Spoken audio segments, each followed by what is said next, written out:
À travers cette vidéo, nous allons voir comment examiner la motricité, le tonus musculaire ainsi que les réflexes. Dans cette vidéo, on va commencer par la motricité. Pour son évaluation, on commence toujours par une appréciation globale de la force musculaire de façon comparative droite et gauche. On commence pour le membre supérieur par l'épreuve de Barré, qui consiste à demander au patient de tendre ses deux bras verticalement, yeux fermés. Il faut souligner qu'il convient d'attendre 10 à 20 secondes avant de conclure quant à l'absence de déficit. Sinon, on passe à un testing musculaire segmentaire. Pour le testing musculaire, on va commencer par l'abduction de l'épaule qui évaluera les deltoïdes. Et pour l'examen, on demandera au patient de surélever les bras en abduction. L'examinateur exercera alors une tension sur les coudes du patient et lui demandera de pousser vers le haut. Ensuite, la flexion du coude appréciera la force du biceps. Les bras du patient en supination, l'examinateur tiendra alors le poignet et le coude. Pour le membre inférieur, on commencera aussi par une appréciation globale de la force musculaire, et ce, avec l'épreuve de Mingazini, qui consiste à demander au patient de soulever pendant quelques secondes ses deux membres inférieurs, hanches et genoux pliés, tout en ayant les yeux fermés. Il faut souligner qu'il convient d'attendre 10 à 20 secondes pour passer ensuite à un testing musculaire segmentaire. Pour ce dernier, on commence par la flexion de la hanche, qui aura pour but d'explorer la force du psoas. Alors on demandera au patient de lever son genou vers sa poitrine. Le médecin placera ses mains sur son genou et s'opposera au mouvement.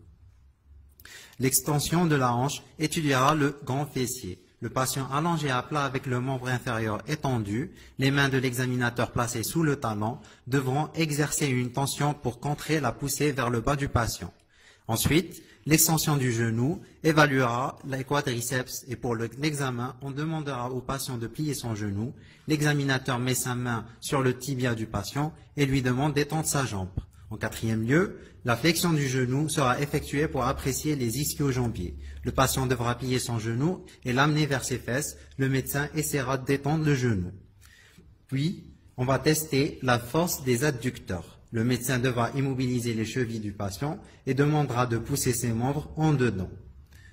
Ensuite, les abducteurs, le médecin maintiendra aussi les chevilles du patient et lui demande de pousser ses membres en dehors. Le tibial antérieur sera évalué suite à une dorsiflexion du pied. L'examinateur demandera alors au patient d'incliner sa cheville en arrière et de porter ses orteils vers sa tête.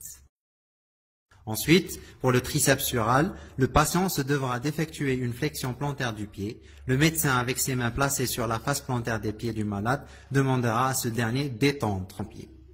Et enfin, on termine avec l'examen des orteils, où on demandera au patient d'effectuer une extension contre une résistance. En examinant notre malade, on pourra retrouver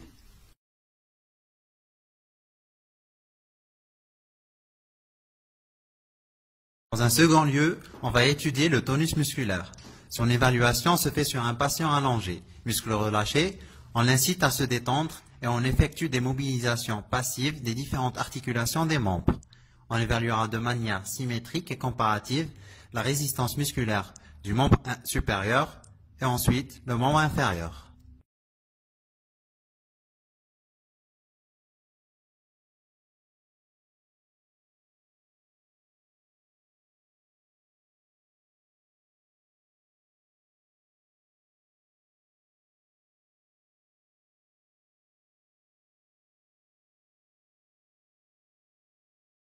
Au terme de cet examen, on pourra noter la présence de.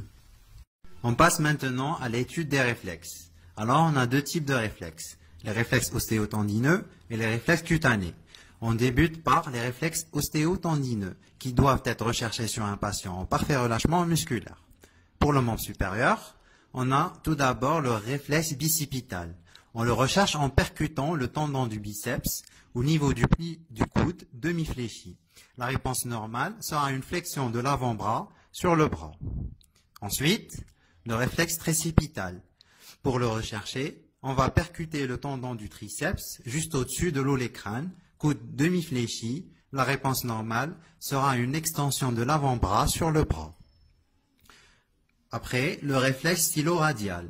L'avant-bras est en demi-fléchi et en pronation, on percute la styloïde radiale